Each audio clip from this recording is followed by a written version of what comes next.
Welcome everybody to GMAT Club Live, and I'm here today to kind of do an Ask Me Anything. So I'm really here as people are thinking about round one, round two next year, maybe even some questions about, should I be doing something in round three, or even questions that you're going to be facing around interview rounds right now. But just to get you started, I want to set the stage to think about, imagine we're going on this MBA road trip together, right? So we're going on a road trip. We are allocating, if we allocate, let's say we are taking a trip that we think is going to take 5 hours. Okay. If we allocate 5 hours and 15 minutes, we are going to be rushed the entire time. Whereas if we say, oh, I have a 5-hour trip, I'm going to make this an 8-hour, or I'm going to block 9 hours out of my schedule. What that does is you're going to be able to enjoy every step of that ride, because you're going to be able to think about, where do I go for lunch? Where can I stop to take a walk? The same thing applies to MBA admissions. It's so great for people to be thinking now, hey, maybe later this year, I'm going to be applying to an MBA program.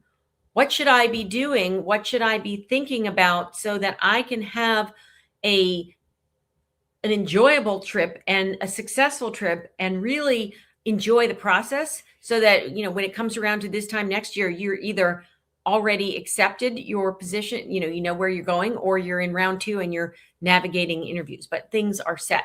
So with that in mind, and I'm going to be monitoring the content, the sort of comments.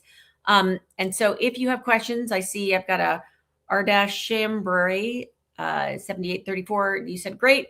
If you have a question, let me know. I'm going to go ahead and answer some of these questions along the way to get things started.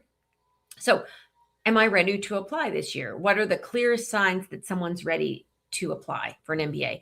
And so that means that you have done some reflecting about what it is you'd like to do next. Maybe a curiosity.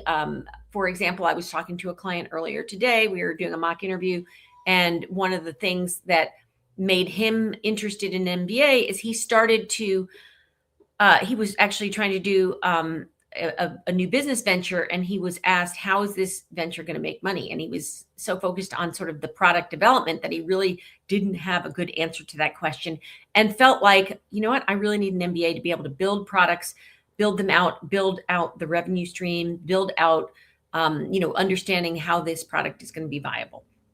So that's a great reason, to have some awareness that, okay, I need to have an MBA because there's this thing I want to do next. It's much better to say there's this new thing that's interesting to me, rather than saying, oh, I'm bored or I'm maxed out of what I can do in your current job. Because I think anytime you say that, it resonates. It has a funny taste in your mouth, because really, I don't know that you can say that you ever master anything fully. So it's more, I'm curious about this new thing, and an MBA is going to help me do that. So you want to do some self-assessment. You've had some success. You've, you're ready to, you're either well on your way in terms of test prep, or you're ready to now dive in and start addressing the things that you need to do to be successful in your MBA quest. So, I think that's, am I ready? A couple other things. You've had the opportunity maybe to build your leadership profile in some way, whether it's taking on some kind of extra role at work, or outside of work, actually having an opportunity to lead a charge. Sometimes people ask me, well, what can I be doing in this, maybe 9-month period or 8-month period before you actually start to submit? Well, there might be an organization that you're part of. So for example, maybe you're in First Tee and you've up to this point only, and that's an organization that helps young golfers. So it basically helps bring maybe underserved kids into the game of golf, and say you've been part of that program for a couple of years. Well, maybe between now and the time that you apply, you could step it up a notch and actually think, well, maybe I'm going to be on the, a young alumni board, and I'm going to actually do some fundraising or figure out a way to do some kind of extra event and have a new impact. So then when you have this involvement with First Tee on your resume, you have an organization that maybe you've been a part of for the last 2 or 3 years. So it doesn't look like you just joined, joining a bunch of organizations right before you're applying to business school is kind of a red flag, and it's not going to roll off that well. But if you are part of an organization and then you, in the last year before applying, were able to step up your leadership and take a bigger leadership role, well, then that's a way to kind of expand have something more to talk about in your leadership journey, and that could be useful. So that hopefully covers that. What are some signs that you're ready to apply for an MBA? Comparing my profile with the class profile, how should I interpret class profile stats? What's competitive? What's a deal breaker? One thing I'd like to bring up, and this might make a lot of you feel better, when you're looking at these class profile stats and you're seeing, for example, and I think this is changing now on a lot of schools' sites, but they have been posting the old GMAT profile. So you go on there and you'd see, 730 average GMAT score. And you're only thinking, gosh, I'm taking the focus, which is now the only thing that you can take. And my score that I got is a 655. And now I feel really, I'm just immediately thinking, oh my goodness, I'm not even competitive. And in fact, there's a couple reasons why you shouldn't think that way. First is the grading scores have changed, right? The metrics. So your 655 that you're seeing when you're comparing it to that older standard score, it's going to be more like a 700 or 710 or in that range. So you're not as far off as you think. And then the other thing that people don't think about is at this point, sometimes in these class profiles, and sometimes the schools will say this, and sometimes it's not there and you have to find it somewhere else, but it might be 40 to 50% of the class has submitted a GMAT score. So now you're freaking out over the fact that your GMAT score is so much lower than what the profile is, but it's because 50% of the class didn't take the test. So guess what? Do you think that the 50% of the class that didn't submit the score is the part of the class that has the 765 GMAT score? Probably not. So you're probably not so different than the profile. So you have to read these profiles and kind of think a little bit more about the big picture and not get scared off. And again, average work experience in most of the top programs is something in the range of 4 to 6 years. For some of the European programs, it might be a little bit more like maybe 5 to 8 years, something like that. But don't, all admissions people will tell you that they do these things holistically.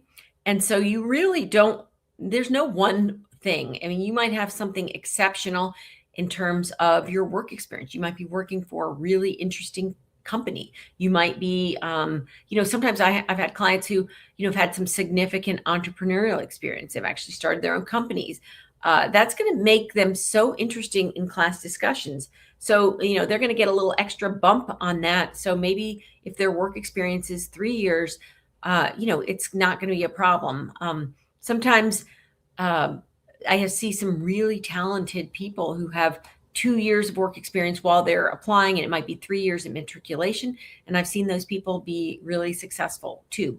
So I think, don't get yourself in too much of a stew over whether or not, don't self-select out. The only way that you are going to be, for sure not have the option is if you are not applying. So that's, I think, covering a little bit of compare my profile to the, what's competitive, what's offsettable. I think you do want to have maybe 2 out of 3. So let's say the 3 areas that are kind of get the most attention: years of work experience, and also quality of work experience. And then your GPA, your undergraduate GPA, and then your test scores, right? So if 2 out of 3 are in range, and that means not too far off what the median is for what the school is posting, then I think you could proceed, with some confidence. If you are really under on all 3 levels, if it's your dream school, you can still give it a shot, but know that you're in for a heavy climb. But I wouldn't let, again, maybe you have a bad GPA. One of the good things, if you have maybe a GPA that you're not as happy with and you are international student, is the schools are they're not really able to put into their reporting the different test, the grading scales of different countries and things like that. So if you have, maybe not the ideal test score, or sorry, GPA, and you're international, it's not going to hurt you as much from applying to US programs, just because they're not going to have to take the hit for that. It doesn't mean that they don't care about it, and that they do want to see that you can do the work.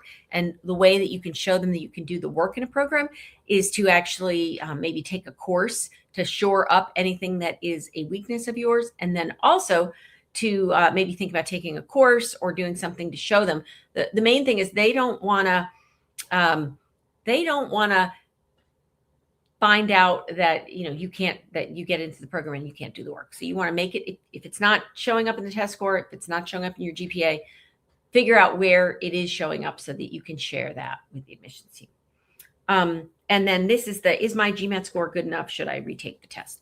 Certainly at this time of year, and actually this is an interesting point. Let's say you're on the wait list and you are kind of, from round one, you're on the wait list and you're thinking, what can I be doing? And a lot of people are just sitting and they're stewing about, when should I send the next update? When should I,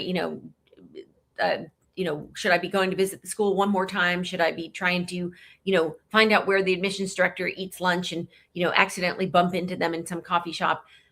And all the time you're spending thinking about that, if you just said, you know what, I'm going to go back and dust off my study prep, and I'm going to take this GMAT again in February or March. And you know what? When I was on the admission side and I was managing a wait list, and I got an email that said, gee, I just retook the GMAT and now my score is 20 points higher. Surprise, surprise. That might be what the jiggling that you need to get yourself back on the contention list, while you're on a wait list. So that's definitely something that, you should be thinking. The GMAT, taking it again could help you. Also, maybe you took the GMAT and you feel like you've maxed out on that. You've taken it a couple times. You've done some tutoring. You've, engaged on GMAT Club. You've done everything you can do and you feel stuck. Then maybe you should consider taking the GRE. Or maybe you should consider applying and making part of your test strategy or your application strategy to apply to schools who will accept a test waiver. And that's a growing list of programs. And I can't tell you, I've had many clients be very successful applying on test waivers. So Tuck, Cornell, UCLA Anderson, Darden, Ross, there's a lot of really good MBA programs where you can apply on a test waiver. So that is, that's something, but I think it shows, even if you don't improve your score, that if you're willing to retake a test, that you have that grit and, sort of stick-to-itiveness, and that you're willing to kind of put yourself in uncomfortable situations to continue growing. And that's the kind of mindset that business schools are looking for in their applicants. I can't tell you how many times I've heard admissions people talk about, they want people that can pivot. There's a lot of things happening, changing. I would actually, and I'm going to go through some of these questions, but I'd love to see on the chat. So if anybody wants to add in, are you having any concerns, or is there something that you're concerned about in the applying for an MBA or your journey to MBA, whether that's, let's see. I've got a question. What about WHU Auto Germany for Masters in Finance? I have to say I'm not that familiar with the program, but I would look. Here's how you could evaluate this. I would look at their employment report and look and see, are they placing people into the kinds of companies and the kinds of roles that you would like to get.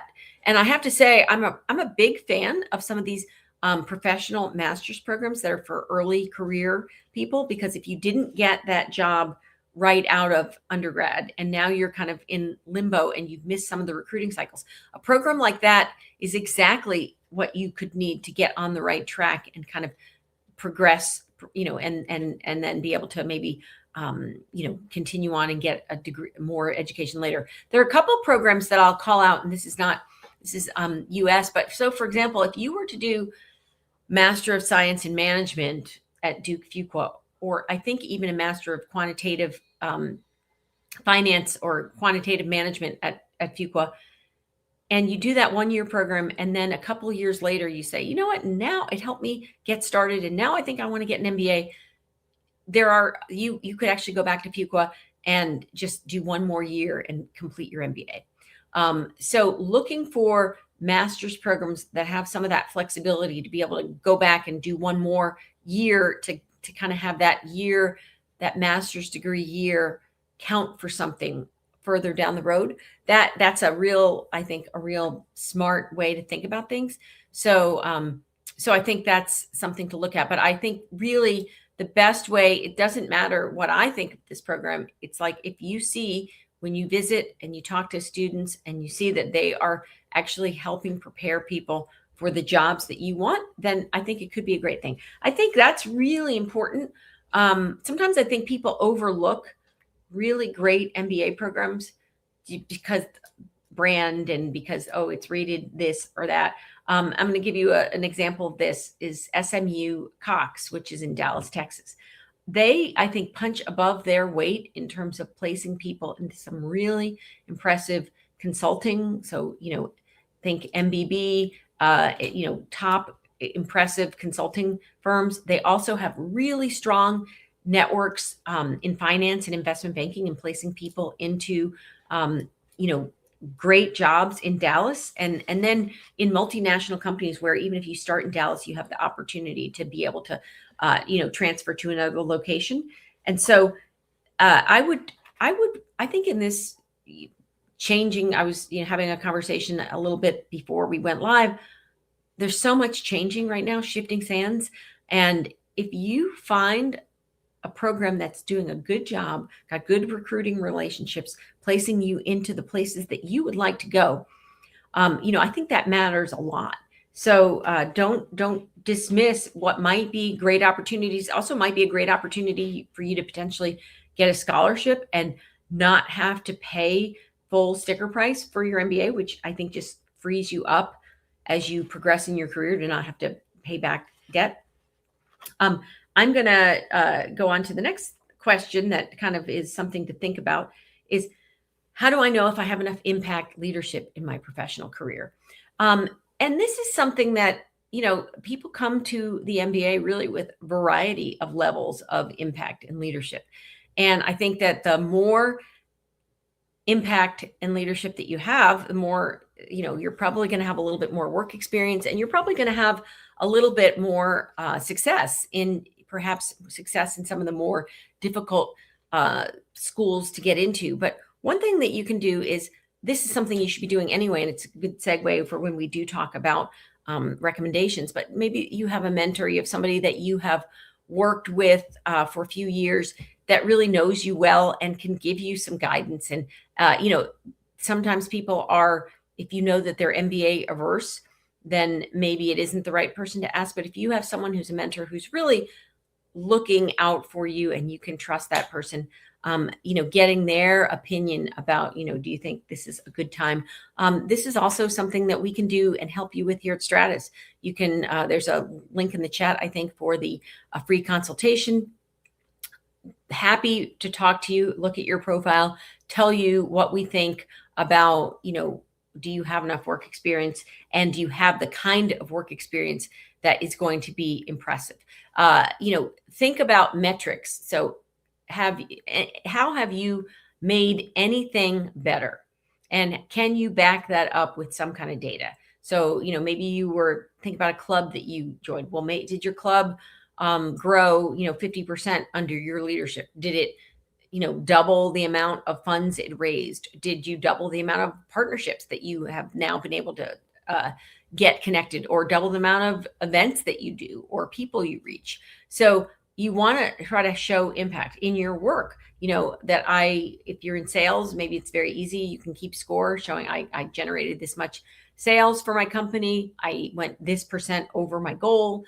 If you're doing something in maybe more of like a, analytics or finance role, maybe I identified this amount of cost savings, or I identified a way to run this report that made it X% faster. So there's a lot of ways that you want to look for how you can use data to show, so that on your resume, when someone's looking at your resume, oh, I see. And it's really those first couple of lines where someone is making an impression. Are you the kind of person that got results? That when you aren't just the kind of person who, you're in the room and you're just there in the corner and nothing changes. But no, when you walk into the room, things change, things happen, good things happen. That's what you want to be able to ask yourself. And then, how do I build a list based on the strength of my profile and post-MBA goals?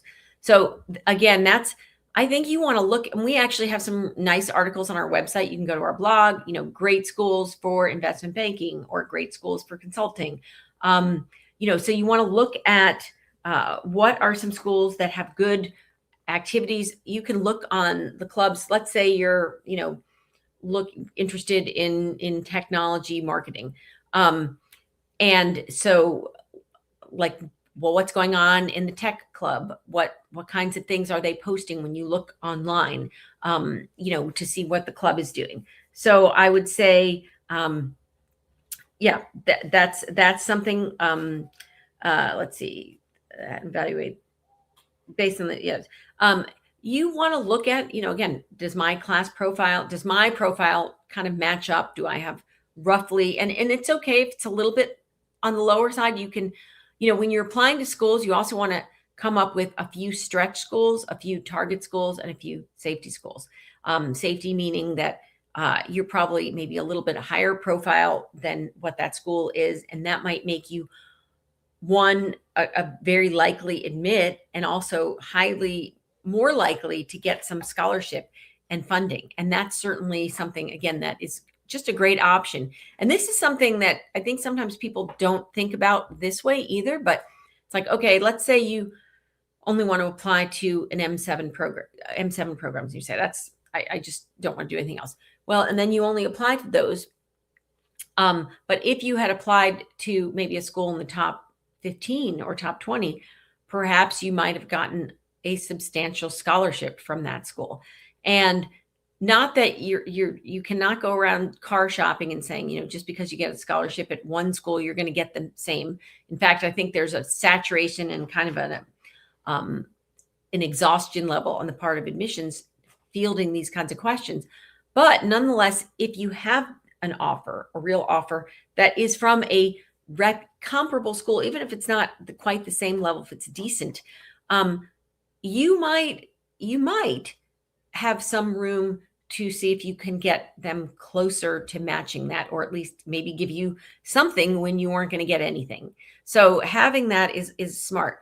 I do see a question here, so I'm going to ask or answer this. What, according to me, is a good GMAT focus score for the M7s? And do you think of lesser work experience, less than 3 years, will have a negative impact on my profile?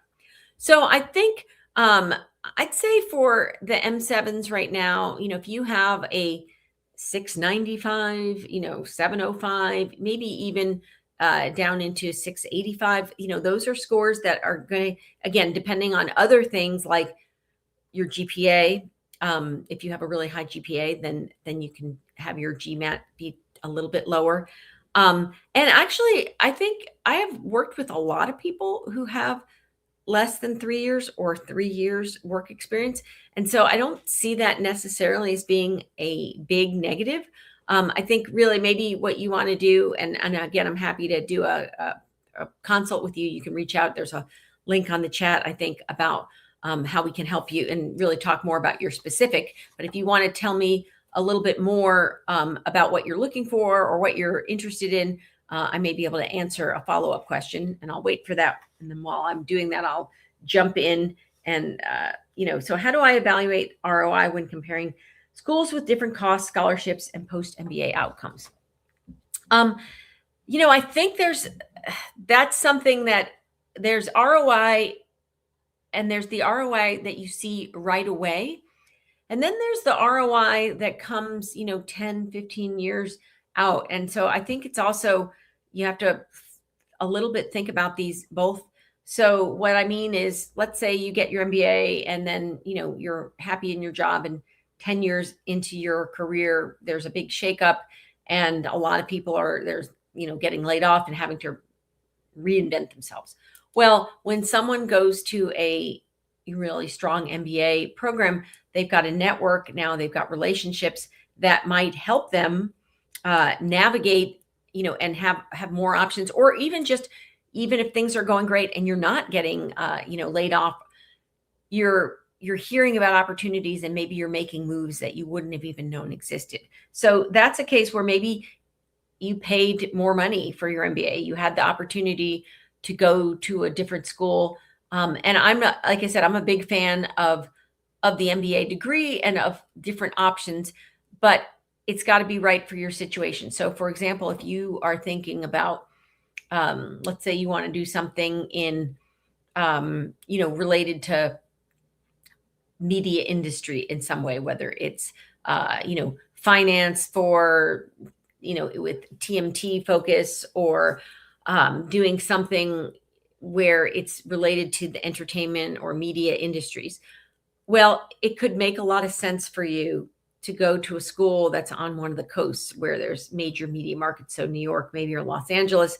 And maybe even if you got a, bigger scholarship or a great opportunity to go to a school, let's just say, in the middle of the country, and not Chicago, because that's also a big media market, but let's say, I don't know, Indiana or something. And I'm not wanting to call it any one particular school, but a school maybe that isn't known for having great connections or, things in an industry. So that's a case where you really want to always, this is a professional degree, and it's really focused on helping people advance in the trajectory of their career. So you want to make sure that what you are signing up for is actually going to be helping you get closer to that mountain, whatever it is. So that's also something to keep in mind. How many schools should I apply to, and how should I split the reach target safety? I would say, and I do think that, and that's one of the benefits of starting early. I'm kind of a big fan of people taking a lot of swings. And so the clients that I'm working with on a, kind of where they're all in and we're working together now, step-by-step kind of planning. I've had clients apply to as many as 9 or 10 schools in a round. And I know that sounds like a lot, and it sounds like a lot if you are thinking about starting, a month before they're all due. But if you're starting 8 months before they're due, you can kind of, do some research, cast a wide net. I think it's good to maybe have, a third. So a third aspirational, a third where you have target, and maybe a third where you are safety. And that, whether that splits out to be, that you're just applying to 6 schools and you're just splitting it up that way, that's fine. But the reason being is that sometimes you just, as much as the schools are trying to make the process holistic and there's multiple views, there's still some sort of noise that happens where somebody, for some reason, Stanford likes the person and they don't even get an interview at Wharton. So there's a little bit of, you don't know, you might pop at one school, and if you didn't apply, you wouldn't even find out that that's an option. So I do think it's good to kind of not just say, and if you're going to go through all this trouble to, do the reflection, visit schools, do the,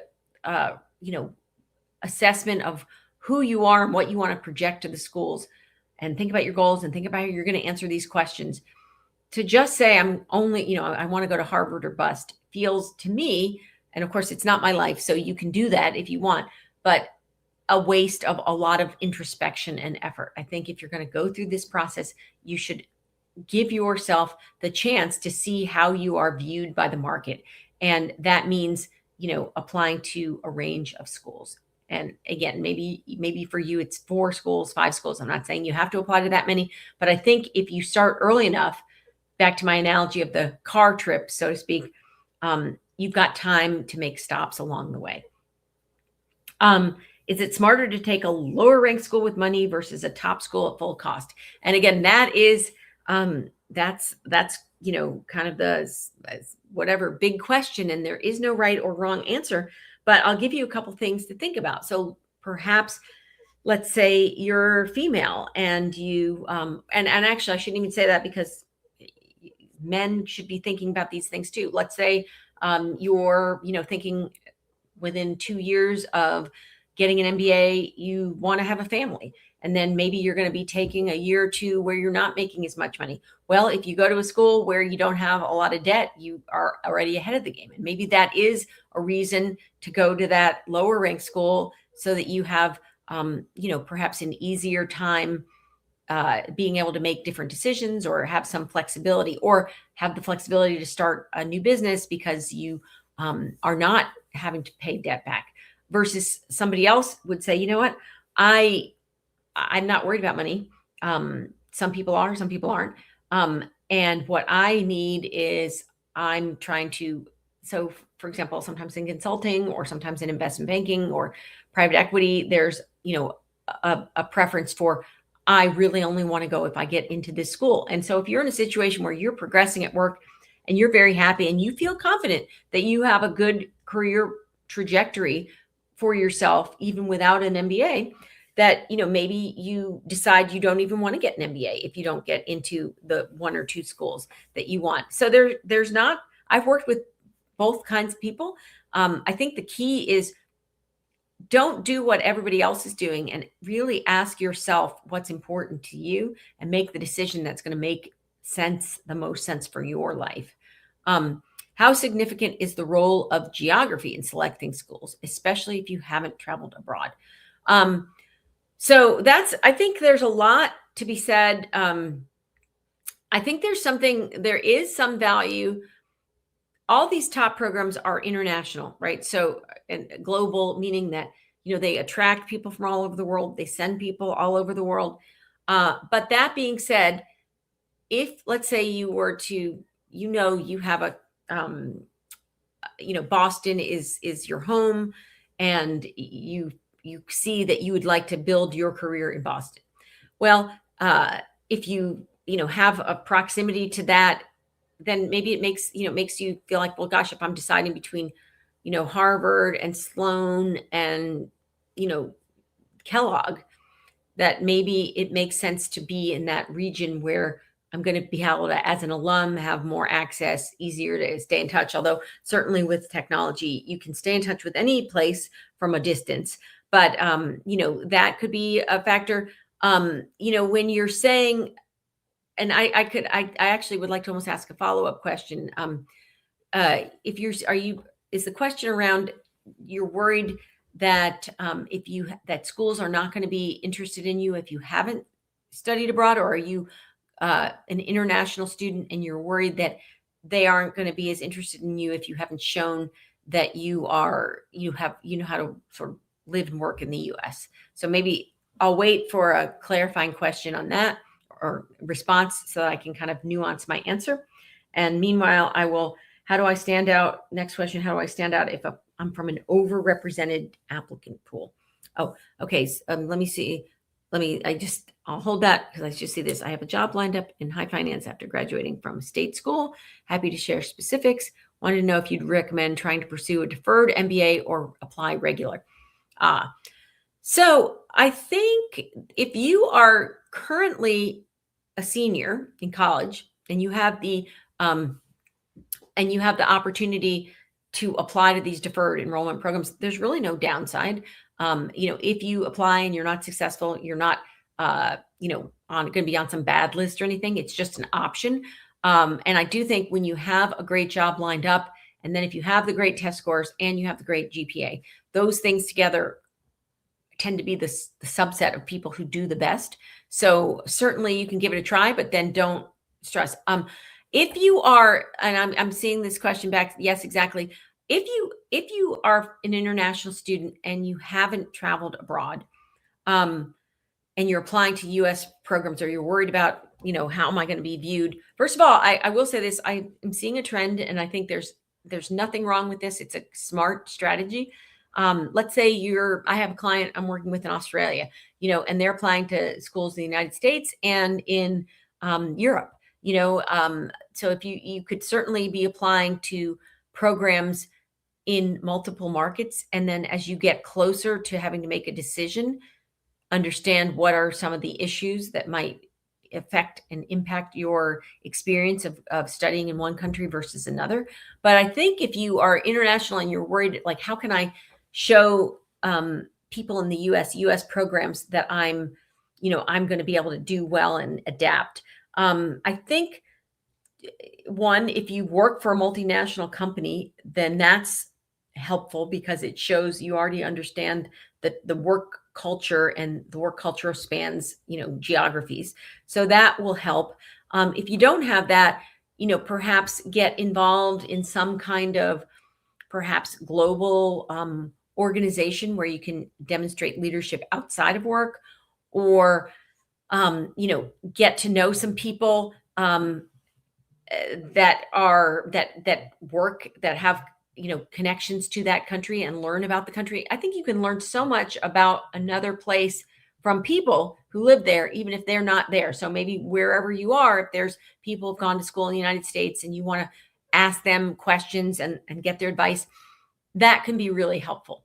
But don't count yourself out. I've certainly worked with a lot of people all over the world who did not have a direct connection to the United States prior to applying, and who were successful and who did, have good things happen to them on the job front and things like that. I actually am super excited that one of my clients in a broader Middle East area, who was worried about, getting employment and things and visas, just is graduating from really a top 10 MBA program, and has secured and was able to get, basically a job that she's really excited about. So, I am seeing people, even in these challenging times, get some of those, have these things happen the way they were hoping for in an MBA.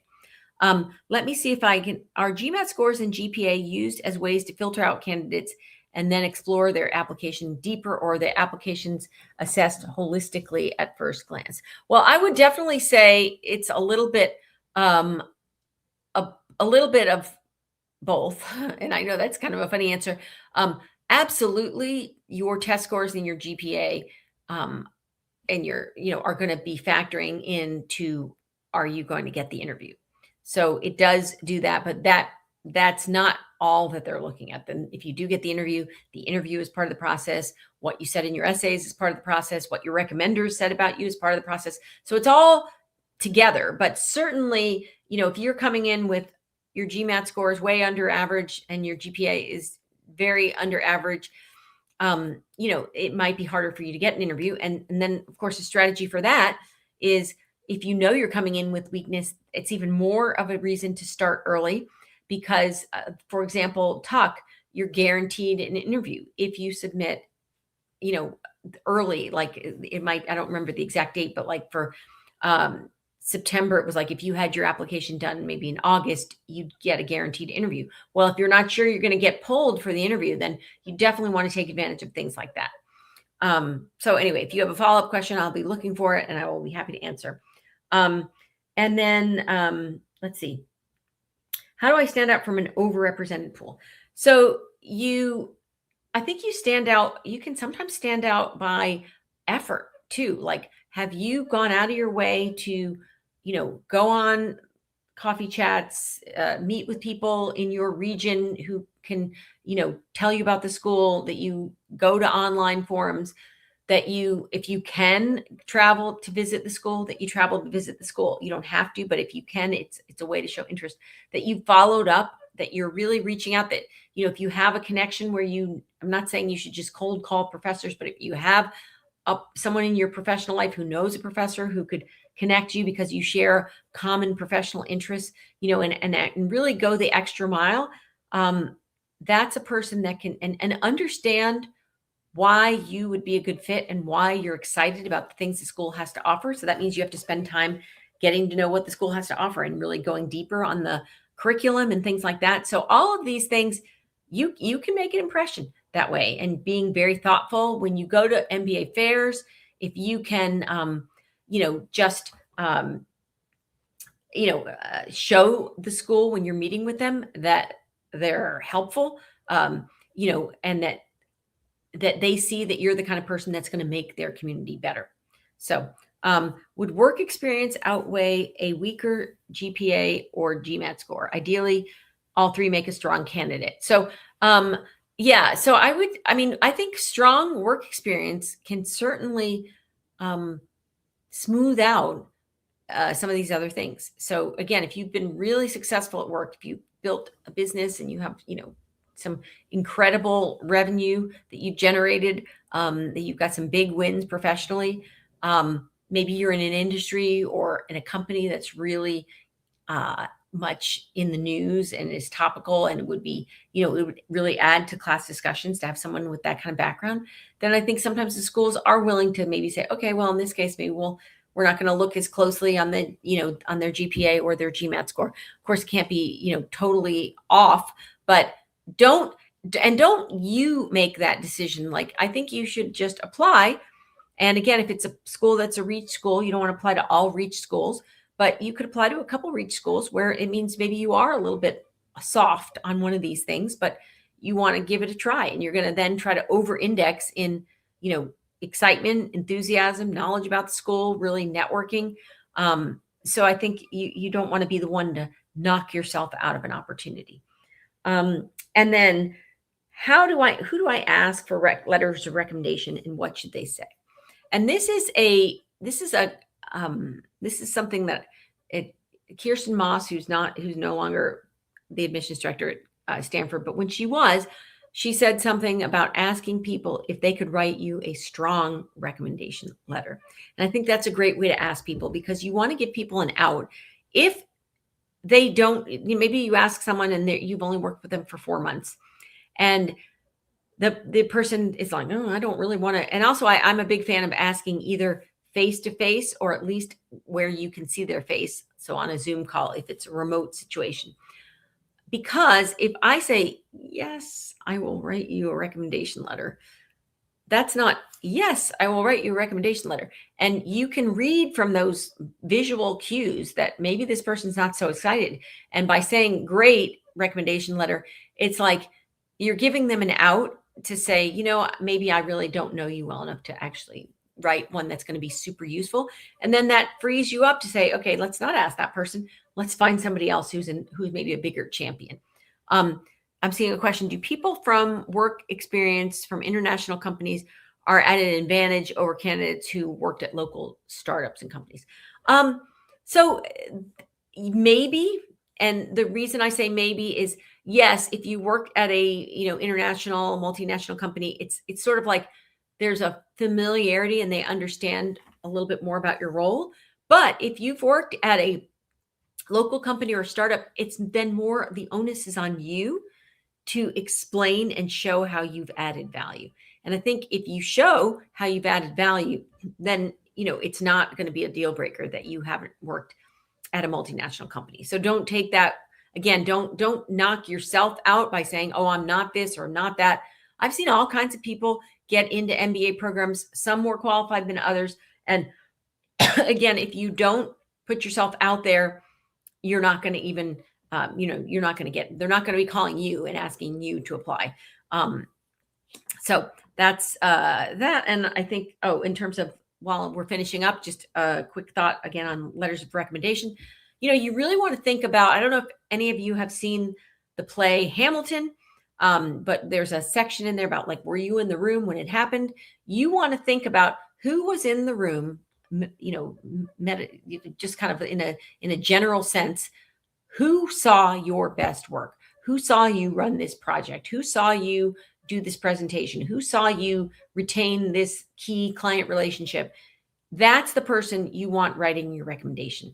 And hopefully they're supportive of it. If you're afraid that your company is not going to support you, then I would say, then maybe don't pick that person. Pick somebody that you know is supportive. I have follow-up questions. So let me do that. I have friends in the U.S.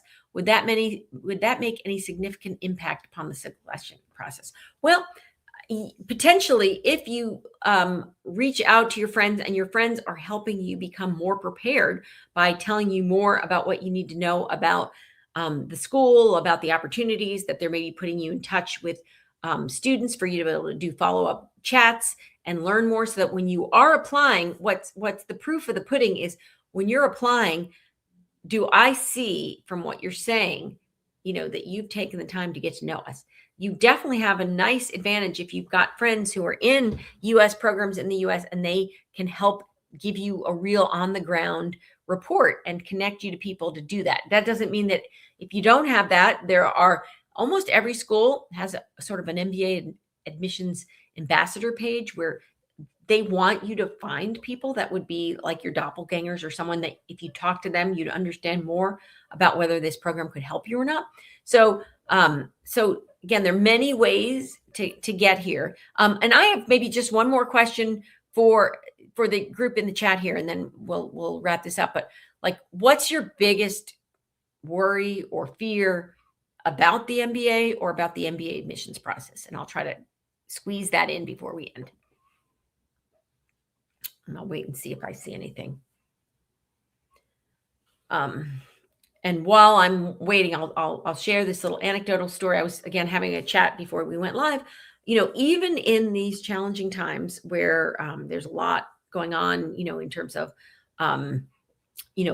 just sort of politics, and lots going on in terms of just a job market and employment, I have been super impressed that my clients that have been, that are graduating from MBA programs last year and who are on track to be graduating this year, that by and large, these people are, recruiting into the areas that they said they wanted to when they were applying, and they are being successful, and they are getting employment offers, and, feeling good, and really feeling like this MBA was the thing that helped get them on the next track, or helped, fuel the next level of their journey in their career.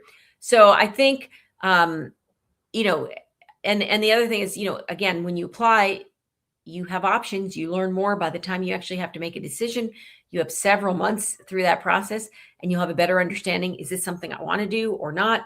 So I don't think there's that much harm. Yes, there's a little bit of time and expense applying, but if it's giving you options that's going to broaden your professional trajectory, I think it's something that you should still look into. And again, if you're worried about getting locked into one market, again, I'm seeing, and I've visited European MBA programs, I've visited Canadian MBA programs. I work with people on MBA programs all over the world, as we do at Stratus, and really are happy to help you shape shift and find the right mix of options. And then, one of the things I'm doing now with some of my round one clients, which is super fun, is just helping them think through what of my options. And I'm happy to say a lot of, just was talking to one of my clients this week who went 6 for 6, and 5 out, he applied to 5 M7s and got into 5 M7 schools. So super, super great. And of course, then that person has a difficult decision to make, where do they go? So that's what I wish for all of you, is that by being here, and I hope you got some insight. And again, reach out. We have a free consultation. There's a link in the chat for a Substack, which is kind of tips about everything MBA that Stratus is putting out that you can subscribe to.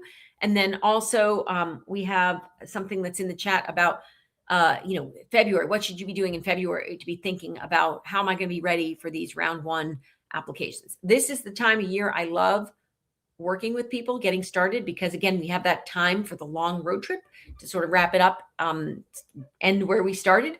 On this road trip, I would love to be in the car with you and, have just a wonderful time, make this an enjoyable journey where you will not only be prepared for the MBA admissions process, you're actually going to be prepared and have all kinds of new language to be able to talk about yourself, that will help you in your career. It'll help you in your MBA program, and it just will give you so much more self-awareness about what's unique about you and how to position yourself in a way that is useful. I hope this has been helpful today. I think we covered a lot of ground.